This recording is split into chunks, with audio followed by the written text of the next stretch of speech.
istifade eden Ermənistan Ադրբեջանի նախագահ Իլհամ Ալիևը հայտարարել է Հայաստանը ռազմական հանցագործ պետություն է, որը ոչնչացրել է ադրբեջանական բնակավայրերը, հարվածներ հասցրել ընդհուպ Ադրբեջանի տարածքի խորքերին։ Պաշտոնական Երևանը չի արձագանքել Ալիևի հայտարարություններին։ Կրեմլի խոսնակ Դմիտրի Պեսկովը լրագրողների խնդրանքով մեկնաբանելով Ադրբեջանի առաջնորդի մեղադրանքները Երևանի հասցեին հայտարարել է Մոսկվան հույս ունի, որ Հայաստանի ու Ադրբեջանի միջև նոր լարվածություն չի լինի, երկրները մոտ են խաղաղության պայմանագրի վրա աշխատանքի ավարտին, որն անհրաժեշտ է տարածաշրջանում կայունության և անվտանգության համար, իր կողմից Մոսկվան պատրաստ է անել ամեն ինչ գործընթացին նպաստելու համար։ Իսրայելի և Իրանի երկինքը համեմատաբար հանգիստ է արդեն երկրորդ օրը Միացյալ Նահանգների նախագահի միջնորդությամբ կնքված հրադադարը պահպանվում է Իսրայելում այսօրվանից չեղարկվում են պատերազմի հետ կապված սահմանափակումների մեծ մասը քաղաքացիական բնակչության համար։ Իրանի իշխանությունները ևս հայտարարել են երկիրը վերադառնում է բնականոն կյանքին։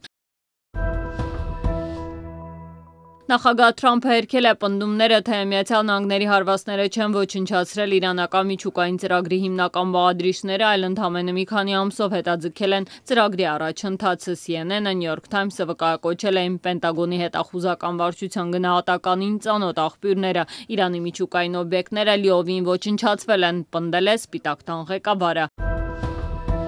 Իրանի միջուկային կառույցներին Միացյալ Նահանգների հարձակումների պատճառած վնասների վերաբերյալ հակասական տեղեկությունների ֆոնին Ատոմային էներգիայի միջազգային գործակալության ղեկավար Ռաֆայել Գրոսին հայտարարել է, որ Իրանն ունի իր միջուկային օբյեկտները վերականգնելու կարողություն։ Գրոսի խոսքերով տեխնիկական գիտելիքներ, արդյունաբերական հզորություններ կան այնտեղ, որոնք ոչ ոք չի կարող հերքել։ ՄԱԿ-ի պաշտոնյան նաև հավելել է, որ Իրանի միջուկային ենթակառուցվածքների որոշ մասեր փրկվել են հարձակումներից։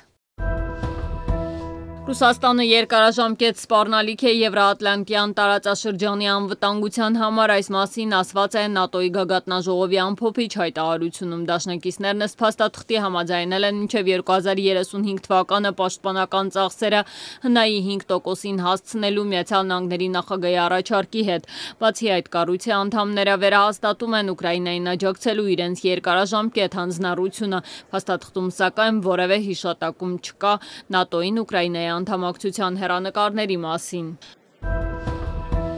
Միացյալ Նահանգների նախագահ Դոնալդ Թրամփը Հաագայում հանդիպում է ունեցել Ուկրաինայի առաջնորդ Վլադիմիր Զելենսկու հետ, որի ավարտին հայտարարել, թե հանդիպումը չէր կարող ավելի լավ լինել։ Սպիտակ տան ղեկավարի հետ Հաագայում 50 րոպե տևած առանձնազրույցը Զելենսկին իր հերթին բովանդակալից է գնահատել, նշելով, որ քննարկվել է կարևոր հարցեր, այդ թվում հրադադարի և իրական խաղաղության հասնելու ուղիները։ Բլումբերգն այսօր ավելի վաղ հայտնել է, որ Թրամփը ՆԱՏՕ-ի կազմում դաշնակիցներին ասել է, որ Ուկրաինայում իրավիճակը դուրս է եկել վերահսկողությունից և ակտիվ գործողություններ է պահանջում։ Զելենսկու հետ հանդիպումից հետո Սպիտակ տան ղեկավարը տեղեկացրել է, որ մտադիր է առաջիկայում հեռախոսազրույց ունենալ Ռուսաստանի նախագահ Պուտինի հետ։